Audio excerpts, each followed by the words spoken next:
cancer awareness, and it is also the theme for the menopause this year is cardiovascular health, which if you simplify it, it is to do about your heart and how to prevent stroke. Because when you get into menopause, a lot of the risks that you have before menopause and after menopause, it just flips. So a pre-menopausal woman, the risk of breast cancer a lot less. Post-menopausal, your risk of breast cancer go up. Also before menopause, you are actually protected by estrogen to not have a heart attack.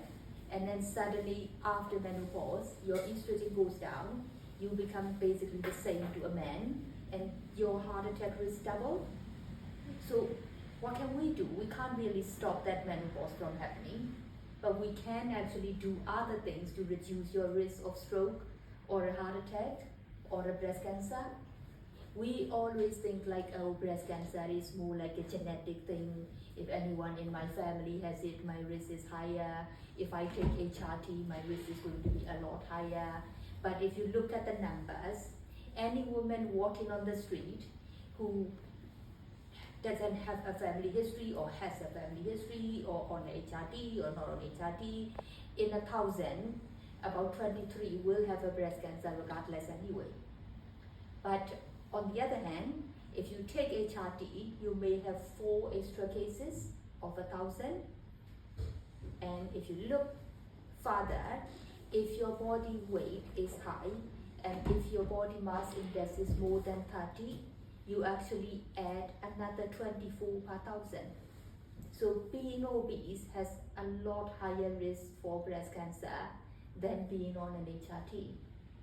So that's why the menopause and the weight is always related, and it's really important for us to keep it down.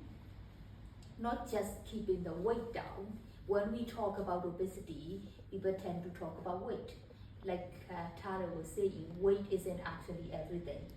What we actually want to keep it down is the fat down. Because fat is what accumulates in the body, accumulates alongside of your blood vessels. And when these line up along your blood vessel, it reduces the blood flow to your heart. That's where you get a heart attack. When it lines up along the blood vessels to your brain, that gives you a stroke. So we like to reduce that fat down. And to reduce that fat down, you do need to go on a diet, whatever diet that works for you. The best diet is basically the diet that you can stick with. If you can't stick with whatever literature that they show you, it really wouldn't work for you. So whatever diet you can stick with, try and stick with it. And what we're looking for is that calorie deficit. What we're actually putting in should be a little bit less than what we actually burn. And that way, you wouldn't be making extra fat. So we're talking about like 2 different kind of fats here. What we actually worry is the visceral fat, the fat that accumulates around your organ. So not that fat that we see here, where we don't like when we wear clothes and it comes out this way, that way. We don't like that fat, but that fat isn't exactly what's actually harming us. The fat inside, outside of your liver, outside of your heart, outside of your kidney, inside of your stomach, that is where the risk of stroke and the heart attacks, etc. are coming from. So to reduce that visceral fat, you really need to get that visceral fat down by reducing the increasing the calorie deficit, reducing the one that you take and increasing the amount that you burn. And to burn all the time is very exhausting. So that's where how Tara said about short bursts of HIIT kind of exercise you want. And also the reason that the weight doesn't make sense is that we want to build muscle. And when you build muscle, your weight is still going to be there. It's just that you're not putting the weight by having the fat.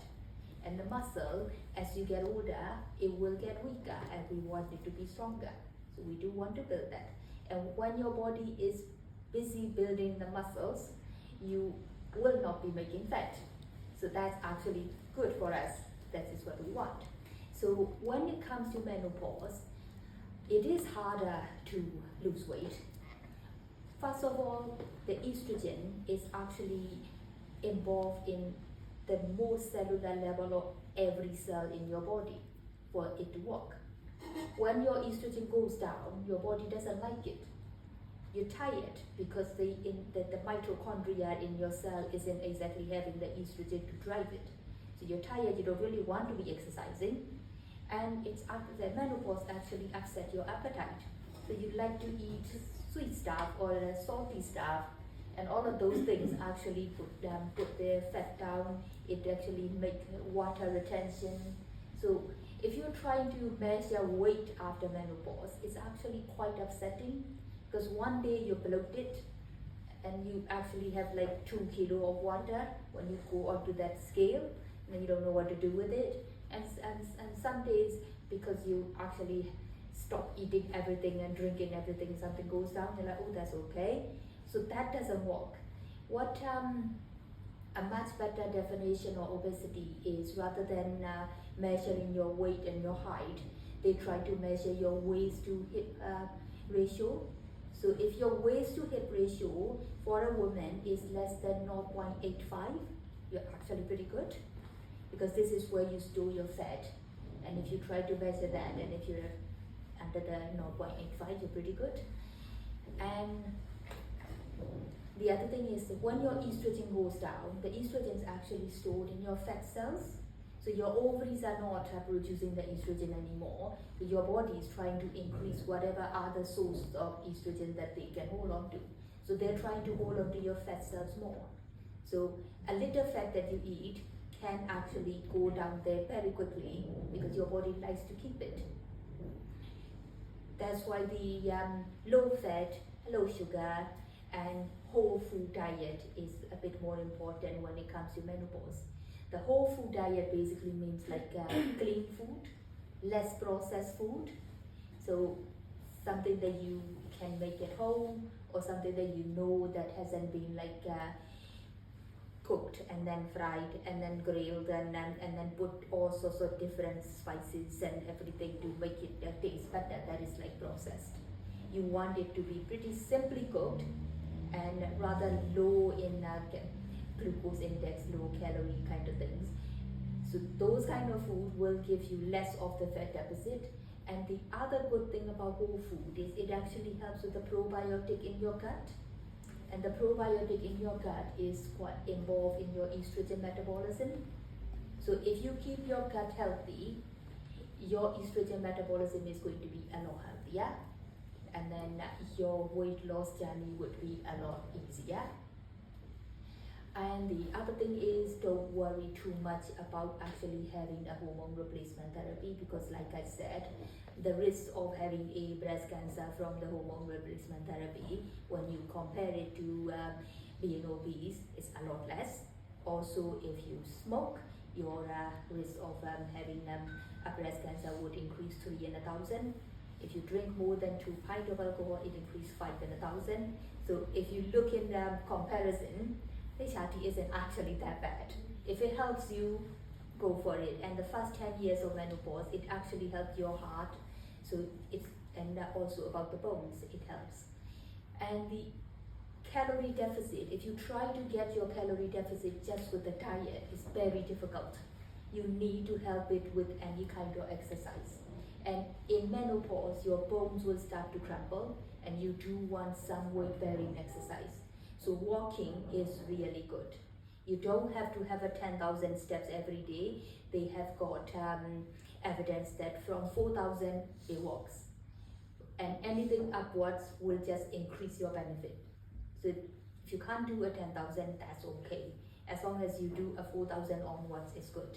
Intermittent fasting is good if somebody can stick with it, because there is a bit of a belief that if you keep your body in a fasting state for 14 hours, it basically starts using your own fat to generate energy. So a lot of us will fast for 12 hours while we sleep anyway. So your body's used to it. So you have to go a little bit beyond that. But if you can do it, good. Because intermittent fasting doesn't really require you to restrict what you eat when you do eat. But if you find other diets that works with you, that's fine as well.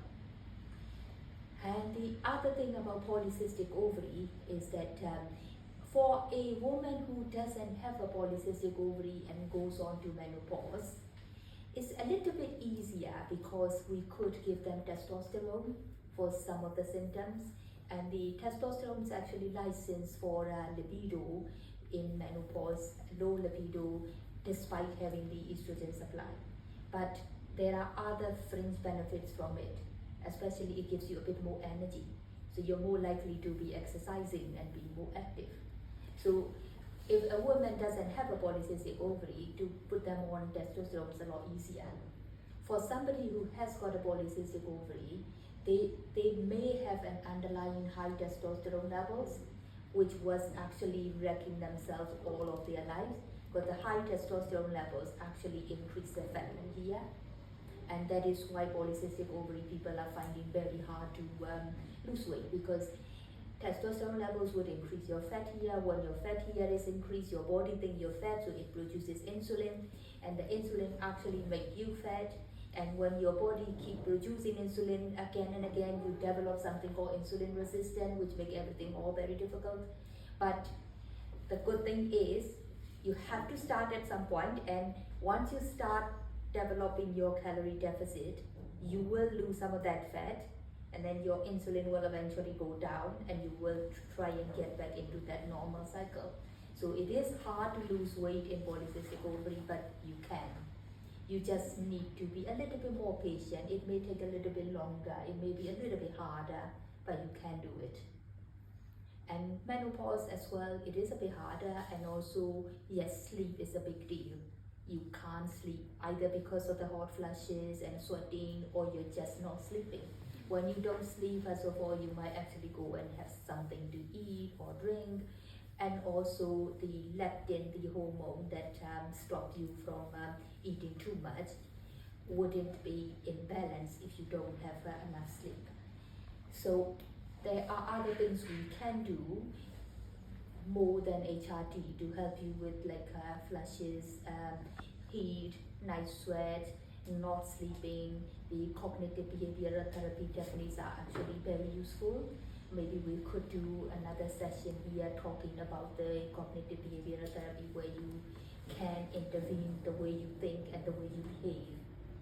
That would be useful. But for the World Menopause Day, in emphasis to cardiovascular health, I would like you all to try a little bit to try and get your fat content down. Okay? Thank you.